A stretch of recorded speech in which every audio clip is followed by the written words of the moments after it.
thought you would be a great guest for my lives. Oh, thanks. Thank How are you. you doing? How are you doing? I'm very well. How are you? What time is it there? You 8 p.m. you are now in Portugal, I guess, not in Yes. you're working in Portugal. Yeah. So you have the Yes. same time. So 8 p.m. the same time for us here. Excellent. It's so Yeah. confused with the time zones sometimes.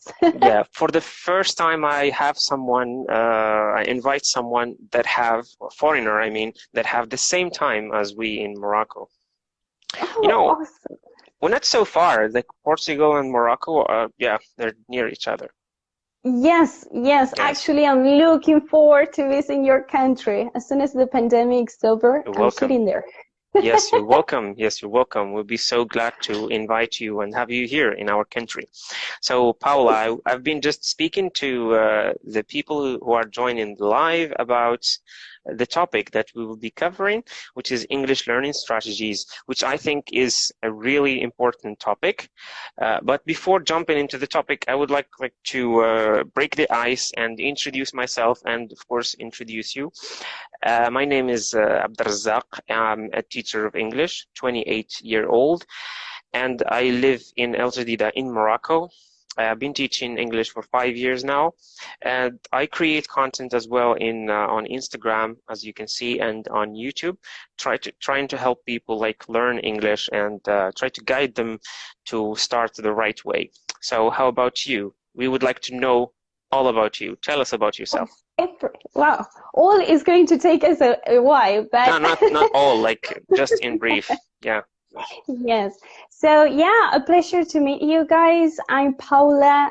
As you mentioned before, I'm from Argentina, but at the moment I live in Portugal. And I've been teaching English since 2010. Quite a long time. Yes, quite a long time. I started teaching English when I was 16, 17 years old. I was just tutoring and giving, helping, kids and people that were with scholarships at my English school. You started with teaching kids. Yes, I started teaching kids. Now you're not teaching kids anymore. No, I'm not teaching kids anymore. Now I specialize in IELTS. So what I do mainly is to help people sit for the IELTS exam, and I help them to get the score they need in order to get their visas approved and to go to live somewhere else, especially in English-speaking country, of course. Nice. So how would you describe all this time you spend teaching English? How would you describe this job? Well, it's challenging, but if you're asked to give a title to your job, like 2 or 3 words. I would say it's a roller coaster. Yeah. Because interesting. It's challenging. You need to adapt to your students, to the country that you are teaching in, and the language level as well of your students. So you need to be able to, you have to be open-minded, I'll say. Yeah, sure. You need to be to understand all your students. You need to put yourself in their shoes. You need to analyze them to know what they need. That it's a really tough job where you have not just to teach, but to do many stuffs at the same time. Yes, exactly. You need to know how to teach and how to help each of your students. So, yeah, great. And when did you start your like online things? It was posting on exactly a year ago. So you're new to Instagram. Yes, I'm actually quite new, and I'm also on YouTube and now on TikTok. Good. Yeah. Yes. Have you posted some videos on TikTok already? Yes. Well, yes, some of them. Yeah. Do you think that teachers of English, I think Instagram is a great platform for teachers of English because it allows us to go live. It allows us to meet people to like to get contact with all the people they're following us. Do you think TikTok is the same thing, or it's a different experience? Like, good question. I do think that it's different. I think that in Instagram, and yeah, I would say in Instagram only, I have that sense of community with the people that follows me, teachers and language learners, that I don't have this same sense of community on TikTok. But yes. Yeah, I think that you have more features on Instagram that let you communicate with anyone that is in the same app, right? Yeah, I see. So we can use it maybe in the future. Yeah, it can be a good tool as well. So, Paula, teaching, do you teach like online, or you teach in real classes, or? Yes, at the moment, everything that I do is online. Yeah, you teach one-on-one classes? You teach one-on-one? I have some one-on-one classes, and I have some group classes as well. And I also, but at the moment I'm trying to move from one-on-one lessons and trying to get more courses that they can just buy and take classes. They start becoming more independent learners and just book coaching sessions with me when they really need some extra guidance. I see. Nice. Yeah. What about you? Yeah, I teach actually in real classes, and I do some teaching online, one-on-one, and yeah, I try to do it all, like, you know. Yes. I have different experiences, like with some online classes. I've tried groups, but didn't work really good with me. I prefer one-on-one because I think that in one-on-one classes you get to, you know, the students you're teaching, they get to get more from you because you customize the lessons for them and you try to help them more. Not like groups. In groups, it can be a little bit tough for teachers and for students as well. Yes, yes, yeah. Of course, both of them have their advantages and disadvantages. Yeah, yeah, for sure. Yeah, so just a reminder for you guys, you can write your questions down here in the question box below.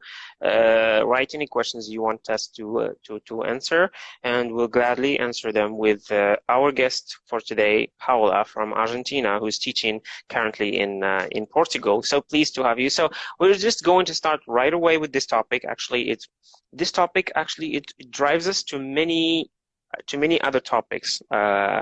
English learning strategies. What does it mean for you, English learning strategies? Does it ring a bell to something, or? Are you asking the audience or me? I'm asking you. Like when I first introduced the topic to you, when I text you, what did you think about the topic? I think you liked it. Do you think that there are strategies for learning English, first of all, or people, they can just go to school or hire someone to teach them, have a tutor, personal tutor, something? Yes, and I mean, that would also be a strategy, a learning strategy. So I think that when we think about language and learning strategies, we think about anything that can help us learn. So as individuals, we don't learn exactly the same way. So what may work for some people may not work for others. But yes, if you decide to book one-on-one lessons with a particular teacher, that's your strategy. That's what you are going to do. And for sure, you're going to have a study plan that helps you develop and improve your skills. Independent learners may find their own Doesn't it make you, like when you have a tutor or when you have a teacher who teach you, doesn't it make you a little bit dependent on the teacher? No? Definitely. Definitely. So I always say that it's nice to have a balance. For some people, just working on their own doesn't work. Sorry. But you need to have, I think that it's good to have a balance, right? Because going with a teacher is not going to help you if you are not doing any extra work after class. Sure. And so you need some things. You need that extra practice. You need to review what you have learned and put it into practice. So of course, having a teacher helps you, it guides you. A teacher is going to help you understand certain things, is going to solve your doubts, and is going to guide you through the learning process. But it's also up to you. What do you do with all those tools and with all that content and material? Absolutely, yeah, I agree. Yeah. But first of all, we'd like to discuss this idea because there is a high demand now for the English language. Like, more people wants to learn English nowadays. I don't think if that's the case in Portugal as well. Worldwide, speaking about English now, more people are asking for tutors, are asking for teachers to help them learn English. Why do you think this rise of people wanting to learn the English language? Doesn't have a reason, just because English is, what's special about this language? I don't know who decided, but apparently yes, it's the language. Same case for Portugal? Yes, yes, and in Argentina as well. I think it's just people have decided, I don't know when or how this happened, but we have chosen English as a global language. It's the language that we use to communicate with people from other countries. And now the demand of knowing English is higher than before, because if you want to apply for a job or anything, English is like the language that you must have. Yeah, you must have. And if someone gets an offer while he has English in his back, it's better than someone who doesn't. It's an advantage. Right now it's an advantage, especially if you want to work internationally. You have to have English. Now, speaking about online jobs, English is a must, as you said. Absolutely. Yeah. Is a must. Yeah. And starting with the first time when someone from Argentina, from Morocco, my country, someone who was born in a non-native speaking country, a non-native English speaking country, who wants to start learning English, doesn't know anything in the language, he's new to the language. What is the first thing that he should take into consideration, or the first thing that he should think about when he just decided to start learning the language? I don't know if my question is clear. So, yes, don't mind me. Sometimes I ask 3 questions in one question, because I ask one question, I think maybe it's not clear, so I try to rephrase it again so that it's clear. No, that's super clear. Sorry, it's just that I had someone knocking at the door, so I'm not sure. I wasn't expecting anyone, but do you mind if I just go one second? Sorry about Go ahead. So, guys, we were just speaking to Paula, and my last question was about the first things that we need to think about, the first thing that we need to put into considerations. We will see what teacher Paula has to say about this, but in the meantime, I'll try to read some of your questions. Good evening, teacher. What do you think about language gender? Yes, Paula. Is it good? Sorry about that. Yeah, I don't know who. With a guest or something? No. Some random person. Yeah. Okay. Yeah. Great. Sorry for that. So regarding your question, I would say that the first key element I would say are your goals and your motivation. Yes. Because then everything will depend on that. So everything that you decide to do afterwards is going to be extremely connected to what your goals are and what your motivation is as well. Yeah, if you want to get a job, your dream job, that should be something that motivates you each time you decide to learn the language. Yeah. Yes, usually there is always something that triggers that need of learning a language, right? Either because you want to live abroad or just travel to another country, or you want to study abroad, or you just want to be able to communicate with people from other places. And so there is always something that triggers that desire of learning a new language. And that's your motivation. That is going to be your goal. And that's where everything starts, I would say. Yeah, motivation is something that is really, really necessary when it comes to do anything, like anything in life. If you're not motivated enough, it's gonna be a tough job to do. So people, they start like very motivated, and once they start, maybe they start the wrong way, and after some time, they just lose that motivation. Maybe due to the fact that they started like the wrong way, or that the techniques or the strategies that we will speak about that they adopt are not for them. Because as you said in the beginning, it's not necessary that I learned in a specific way that you will learn in the same way others. So we have different learning styles, we have different goals, different things. So losing motivation, what do you think about this thing, losing motivation? How can we stay motivated through all the learning process? Like, remind ourselves of our goals. What should we do? Yes. So yeah, that's a difficult question, and it's true that there are going to be moments when we are going to feel more motivated than others, but I think that it is key to remember what your goal is.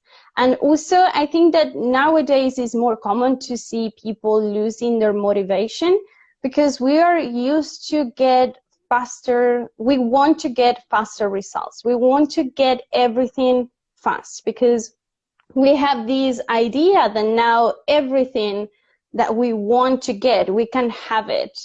And the problem is that that doesn't work for everything. Learning a new skill, a new language will take time. Yeah, that's a process.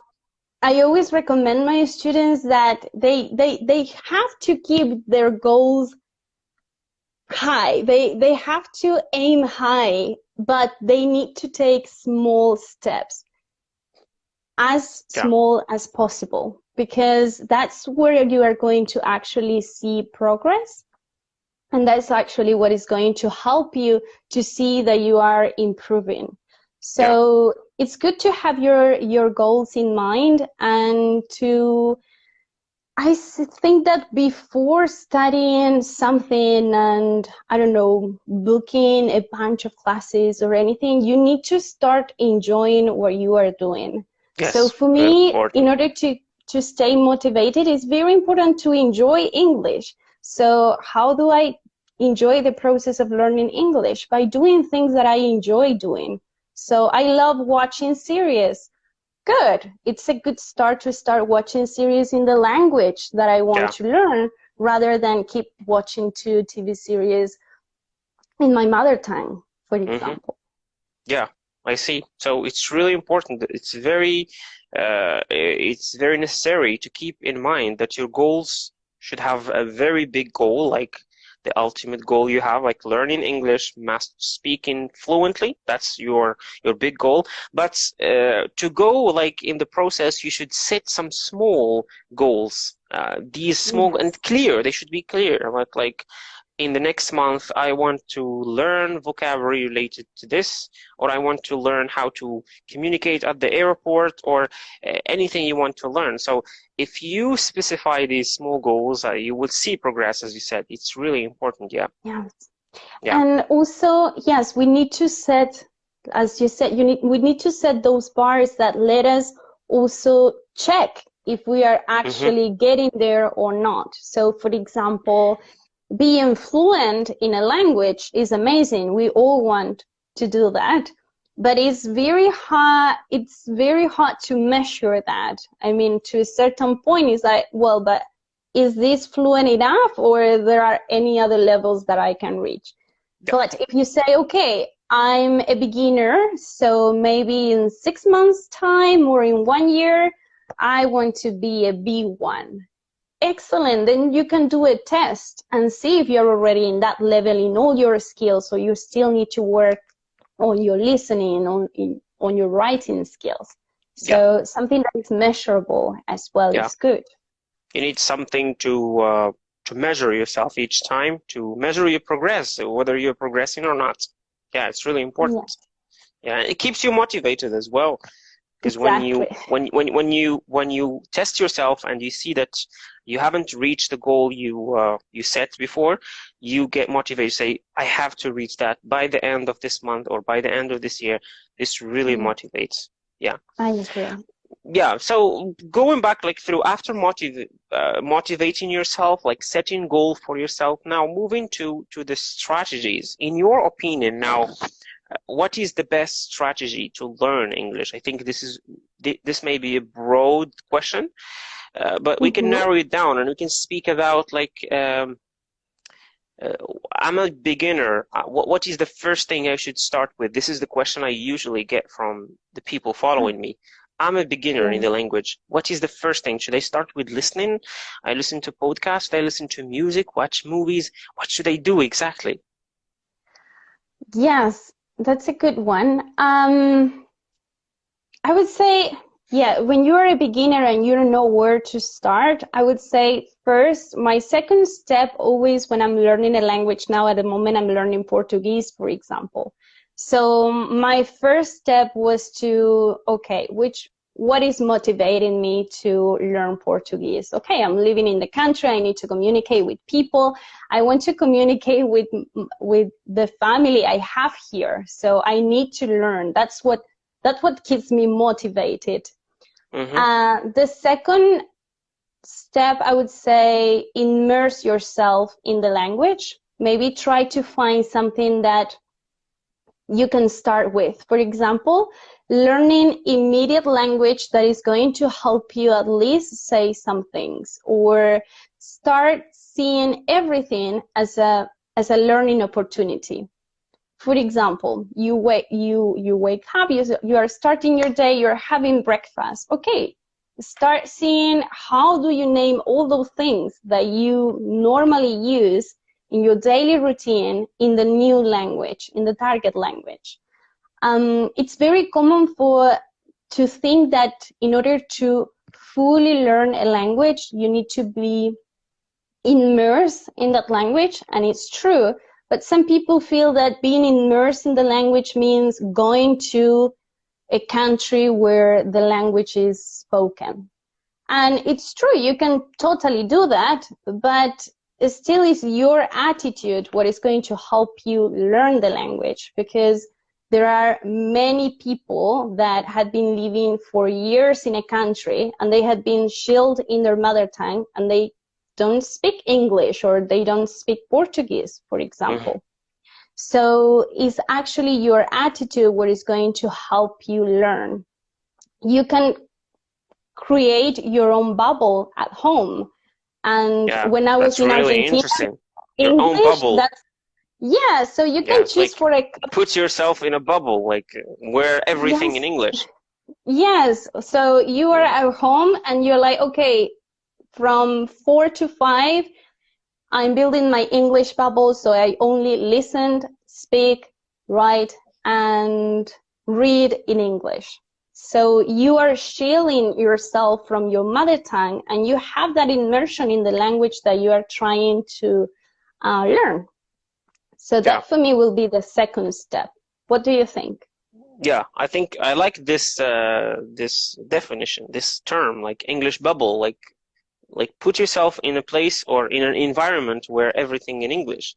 Like it doesn't have to be people speaking to you sometimes. It can be just switch on your TV in English, your phone to English, even the settings in your TV should be in English, so that each time you want to change something, you will force yourself, like trying to understand the terms you have and check a dictionary or even ask someone. And now with the technology, I think it's much easier now. You can even like have an hour or 2 hours maybe in a day speaking to someone in English, like online. Like people now are open to this. And as I said in the beginning, now in 2021, in 2021, there are more people like demanding to learn English or wanting to learn English, which means that if you just do like a quick research on the internet, you'll find thousands of people wanting to practice their English for free. You don't have to pay them even. Yes, Yeah. Exactly. And yeah, you had just said we have the internet. Yeah. Before, when I started learning English, it was just me and the English that I could learn in class and Yeah. in my It's really notebook. tough. Yeah. Nowadays, you have YouTube, podcasts, Netflix, Amazon Music. Prime, Yeah. music, everything. You have an incredible amount of content in any language that you want to learn. So there are So no what we conclude from this actually is that the problem is not with the resources that we can use to study English. The problem is within oneself. Like, it's you who didn't find like the way to do it, or something. Maybe something's wrong with you if you didn't learn the language in 2021. That's your problem. It's not because there aren't any resources or like I always say to my students, we find the time for the things that we are interested in. Yes. So sometimes they're like, I'm like, did you did some practice? And they're like, oh no, because I was so busy. And I was like, playing video games. I was like, what do you do at night? Well, I was watching this series. Did you put it in English with English subtitles? No, I didn't do it. Well, you could have been practicing for 20 minutes. Yes. You see, like, I went for a walk. Did you took your iPods with you? Yeah, what were you listening to?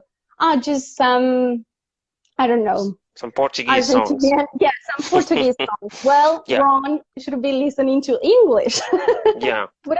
So it's like make use of all your life, like include English in everything you do in your life.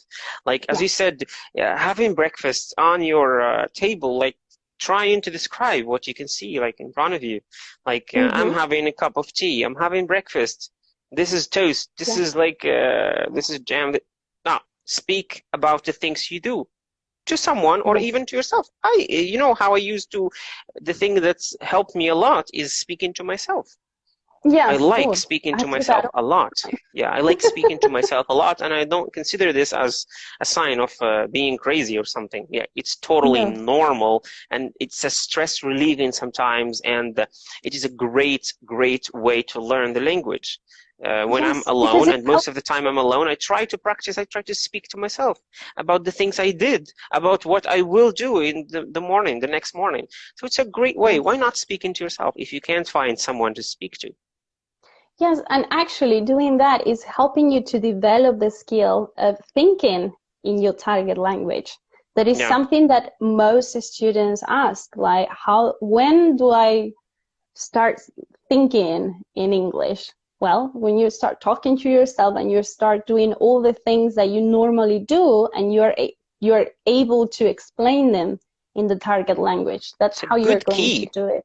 Yeah, it's a good key. In many questions now, I think, now if I check the questions, I will find this question that you have just spoken about. How can I think in English? My problem is that I think in Portuguese, or I think in Arabic. How can I switch into thinking in English? To switch to that mode of thinking in English, you have to speak. Like, when you want to think about something, think in English and say what you're thinking about. Like, I can give you an example. Like, you're sitting, you are hungry, and you say, well, I think I'm going to cook some eggs, or I think I'm going to fry some eggs. I have to go out to buy something. So try saying this in English. By saying this in English, each time you think about something, you will get the words in English, not in your mother tongue. Yes. So this is actually great. So we're getting great ideas here, actually. So immerse yourself into the language. This is actually the great key you can have. And after this, you can build on this. This drives us, Paula, to people now are discussing this, just saying our problem with the language is that the language we're learning is that we can understand like 100%. Like, when I watch a movie, I understand. When I listen to someone speaking, I'm watching this live now, I understand like 100% of your speech. But when it comes to speaking, when I want just to speak like you or even express like some small ideas, I just get blocked. I can't. What is the problem in your opinion? I would say what the problem is, and this is a cliche because probably people listen to this every single day that they ask this question. You are just afraid of making mistakes. Mm-hmm. So learning to speak, it's important. I think that everyone that is here has exactly the same goal. They want to speak in English fluently. But there is no way of doing that. There is no way around without making mistakes. Yeah. You are blocked because you're just like, oh, I don't know how to say it perfectly, or I cannot think about this word.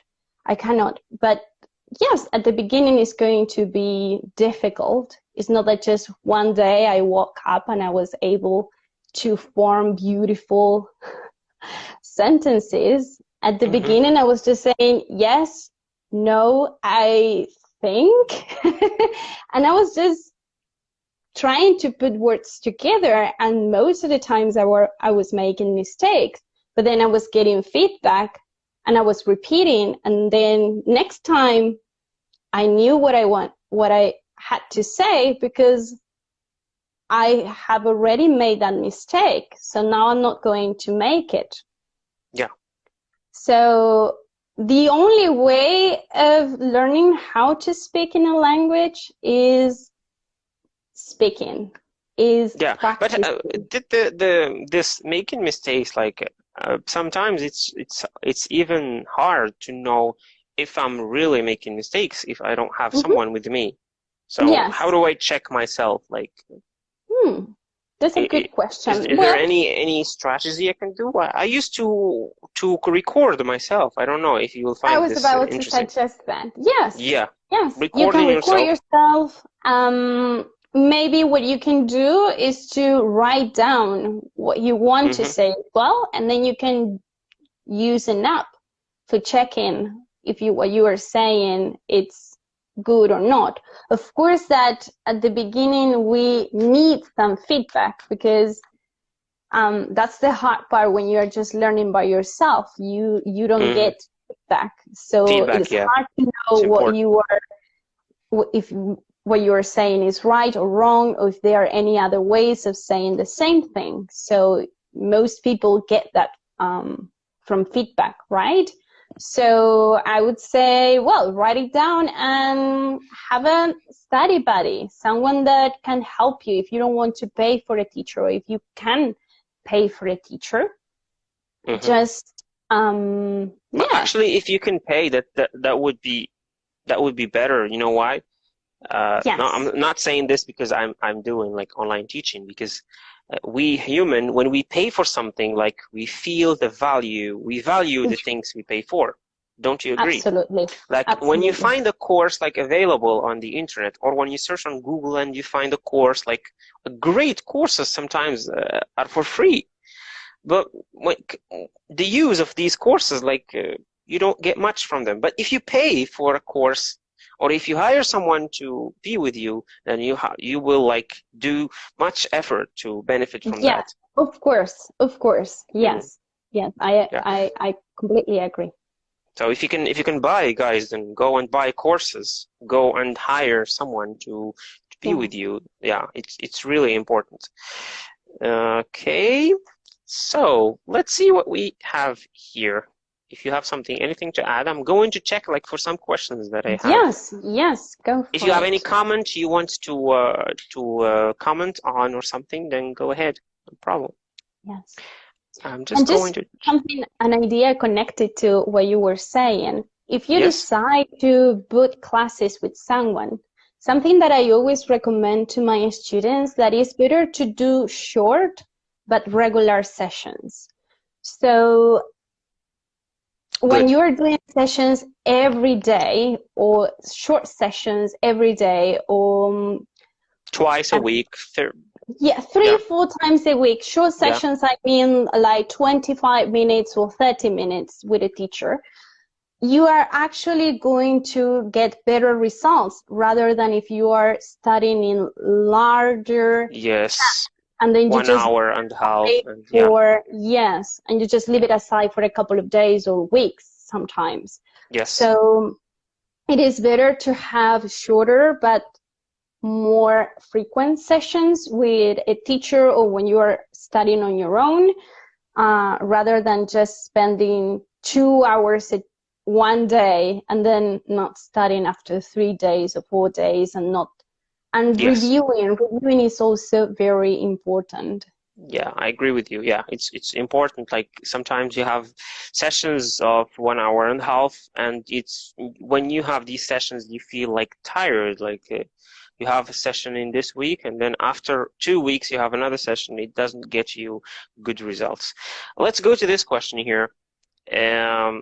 Is saying, how can we keep more vocabulary and talk fluently by this word that we learned without forgetting it? I think.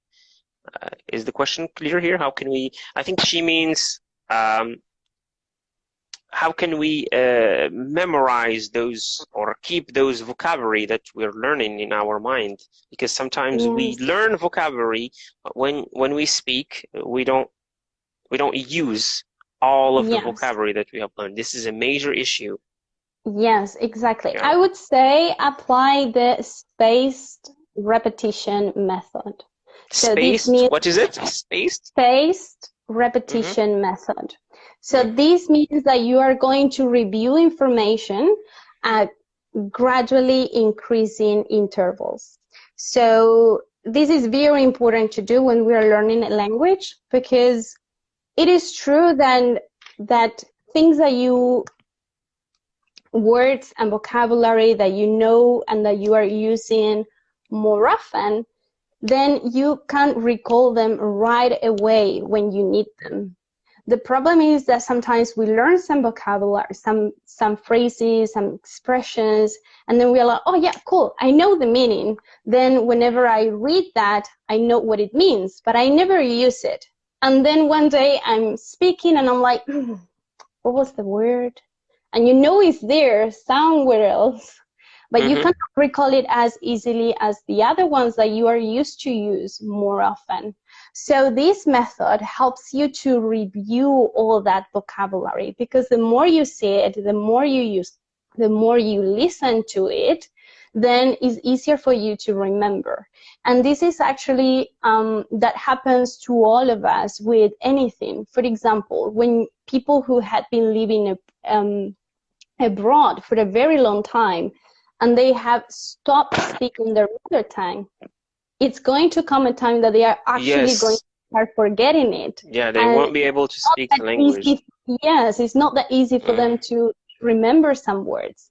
So repetition and revision is very important. Yeah, so I think I share the same point with you. Like, repetition is the key towards like keeping those vocabulary you learned in your mind. And plus, if you come across, sometimes you come across the same word in different contexts. I'll give you an example. Sometimes you just learn a word in a dictionary. After or the evening, you see the or you listen to the word or you hear the word on TV. The next day you like write it down. The next day you use it in a sentence and you say it to your grandma or to your dad or to your mom or someone. So if you see the word in different contexts, it really helps, because our brains, we don't like remember words separately. They remember word linked to something. This is scientifically proven. We never learn like one word independently. We learn it in relation to something. Like if you can put the words you're learning into a sentence, that would be great. If you can learn the words you want in context, in a sentence or in a phrase, that will help you a lot learning them. Okay, so that's what I think. Let's check again for other questions. We've got many, many, many questions, but we will just try to answer those. Okay.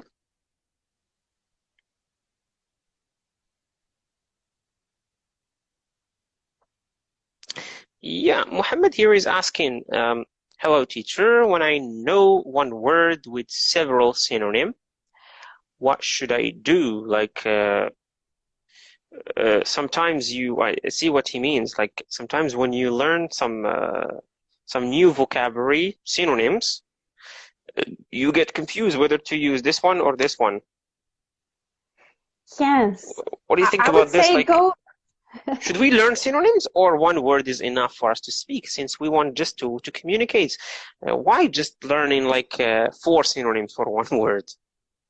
Well, we have to be careful with synonyms though, because sometimes one word it's a synonym of another word, but it doesn't mean that that Yes, synonym applies I to was the about to same. say the same thing. Yeah, So yeah. it's good to learn synonyms. I'm glad that you say that you learn a word and then you know several synonyms for that word.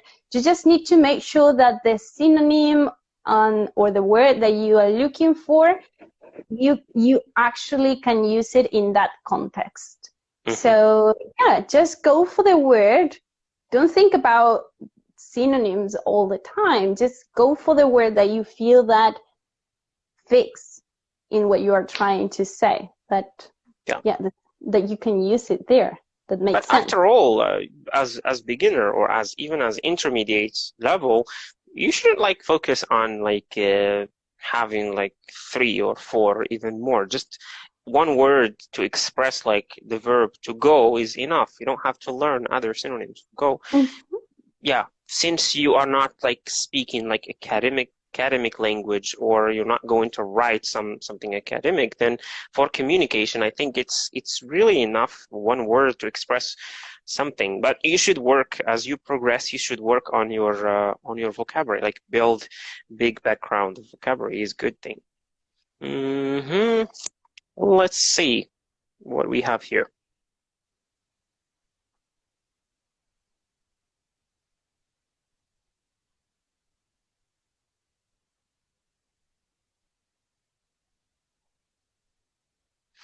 That's a question for you from Safa.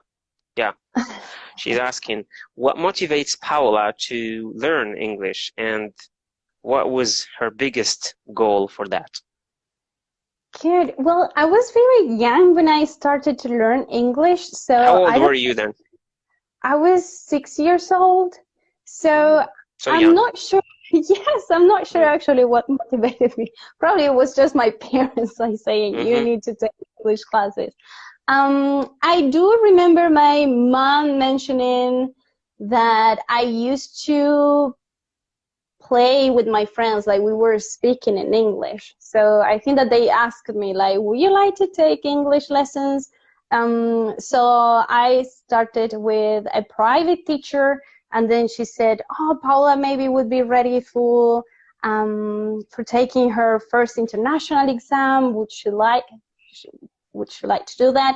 And I was like super excited to do it. And I remember that once I had that first experience, then I was super engaged with my classes, and I wanted to keep learning. And yes, I think that about that time I took like 4 or 5 international exams, and then after that I decided that I wanted to continue learning and become an English teacher.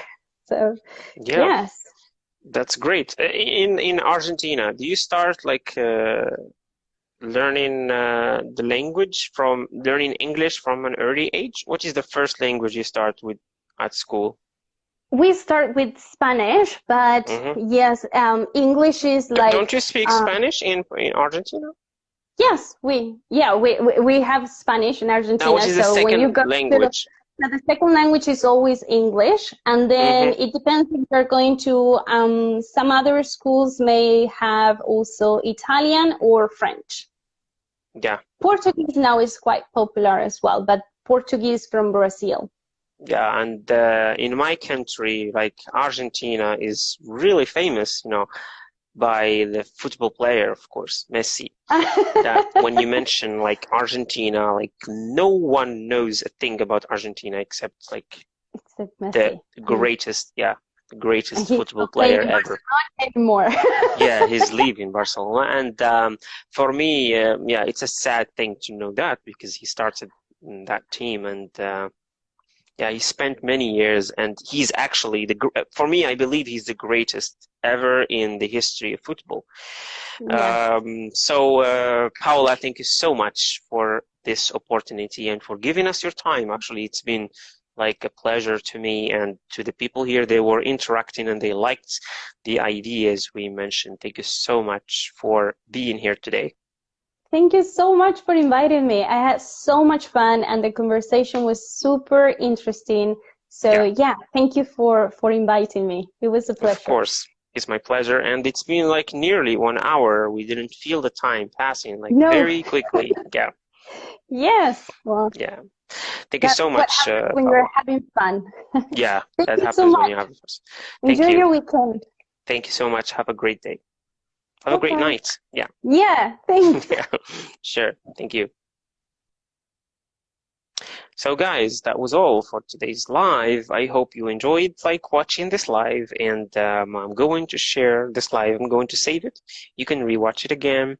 And thank you so much for your love, for your interactions. It's been great talking to you and having this live with you. Thank you. Have a great night.